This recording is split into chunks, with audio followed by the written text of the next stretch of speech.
Hello friends, मैं अमन आप सबका स्वागत करता हूं अपने YouTube channel all in one classes 4G में। तो आज हम बात करेंगे क्या होता है राष्ट्रपति शासन, यानी कि राष्ट्रपति शासन कब लगता है, किस तरीके से लगता है और होता क्या है। तो कुल मिला के आज हम राष्ट्रपति शासन के बारे में बात करने जा रहे हैं।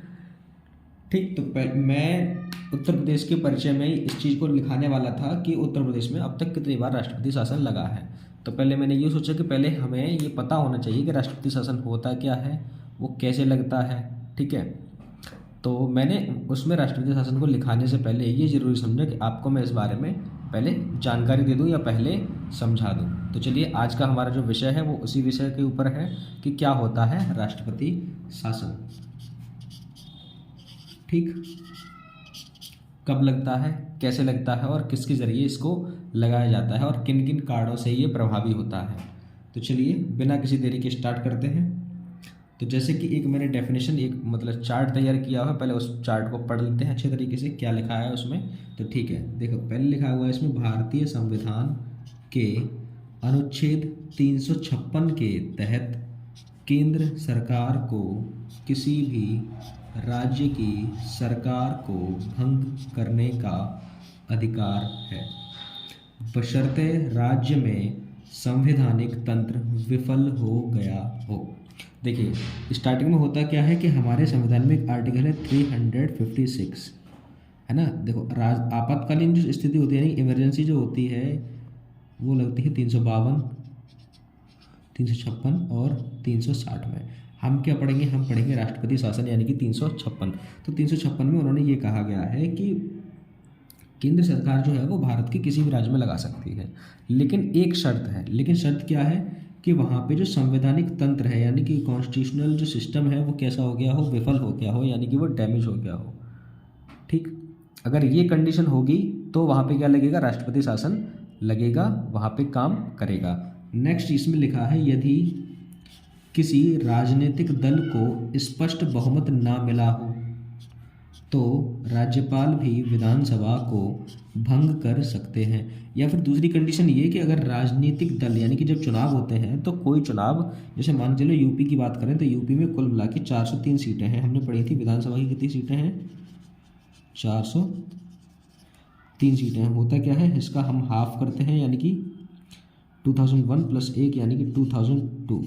तो अगर किसी बहुमत को, अगर सीटों को लेके आना है तो कितनी लेके आएगी, तो वो 202 सीटों को लेके आएगी। तो क्या माना जाएगा, तो उसका माना जाएगा पूर्ण बहुमत। अगर ऐसा नहीं हो पाता है किसी एक पर्टिकुलर पार्टी के द्वारा या पॉलिटिकल पार्टी के द्वारा, अगर 202 सीटें उसके पक्ष में नहीं आती हैं, तो क्या होता है कि राज्यपाल विधानसभा को भंग कर सकता है कि उसको क्या हुआ, उसको स्पष्ट बहुमत नहीं मिला। ठीक, या फिर ऐसा हो कि वो गठबंधन करके अपनी सरकार बना ले, तो फिर सरकार बन जाएगी। लेकिन कभी कभी ऐसा होता है कि वो गठबंधन करके सरकार बनाना नहीं चाहते, है ना, और गठबंधन कर भी लेते हैं तो फिर सरकार नहीं बनती। तो ये जब टाइम आता है तो हम क्या करते हैं, तो विधानसभा को राज्यपाल भंग कर देता है, एक लिखित स्टेटमेंट देता है राष्ट्रपति जी को कि वो वहाँ पे राष्ट्रपति शासन लगाएं, क्योंकि यहाँ पे जो तंत्र है, जो विधानसभा है, वो सुचारू रूप से नहीं चल पा रही है। ठीक, होता क्या है ऐसी स्थिति में, यानी कि जब राज्यपाल विधानसभा को भंग करते हैं तो राज्यपाल विधानसभा को 6 महीने तक निलंबित अवस्था में रख सकते हैं। यानी पहले स्टार्टिंग में क्या होगा, वो 6 महीने तक निलंबित कर देंगे, 6 महीने का टाइम दे देंगे सभी को कि जाइए अपना अपना बहुमत स्थापित कीजिए।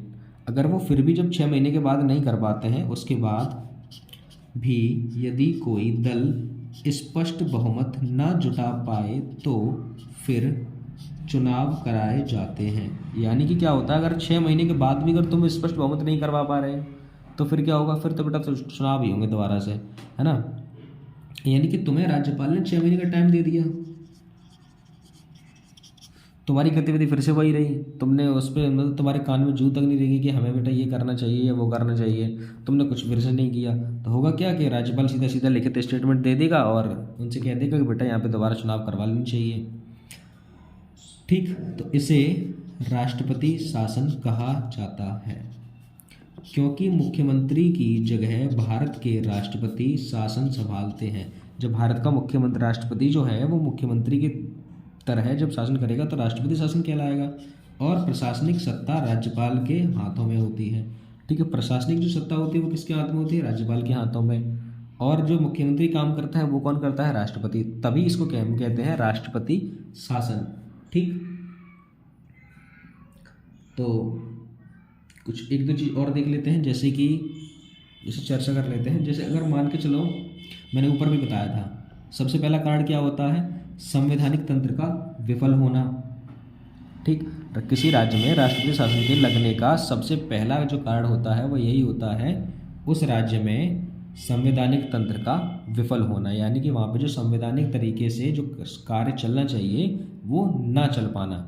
दूसरा देखिए, दूसरा कारण ये होता है कि संवैधानिक दायित्वों का निर्वाह करने में विफल, यानी कि जो संविधान के अकॉर्डिंग किसी राज्य को अपने राज्य में जो सुविधाएं देनी चाहिए वो सारी की सारी सुविधाएं ना दे पाना, तो दूसरा कारण ये भी सिद्ध हो सकता है। तीसरा कि वो अपने राज्य में शांति नहीं बना सकता, है ना, दंगे फसाद हो रहे हैं और बहुत सारी जो क्राइसिस हैं वो हो रहे हैं। ठीक है, इस तरीके से अगर कोई चीज़ आती है, या फिर कि कोई पार्टी, मैंने ऊपर भी नोट पॉइंट में बताया था कि अगर कोई पार्टी स्पष्ट बहुमत नहीं ले पा रही है, फिर भी क्या होगा, फिर भी हम यही रखेंगे, है ना। और क्या होगा, जैसे अगर मान के चलो चुनाव हो गया, तो चुनाव के बाद क्या होता है कि जो एक पार्टी होती है, तो वो पार्टी मुख्यमंत्री किसे बनाए ये नहीं चूज़ कर पा रही है, तो उस टाइम पे भी हम राष्ट्रपति शासन लगा देंगे। या फिर ऐसा हो कि जैसे कोई भी किसी राज्य में बाढ़ वगैरह आ जाती है, या कोई आपातकालीन स्थिति होती है ना, तब वहाँ राष्ट्रपति शासन लग सकता है, क्योंकि वहाँ पे क्या होता है, बिल्कुल जो तंत्र है वो पूरी तरीके से काम करना बंद कर देता है।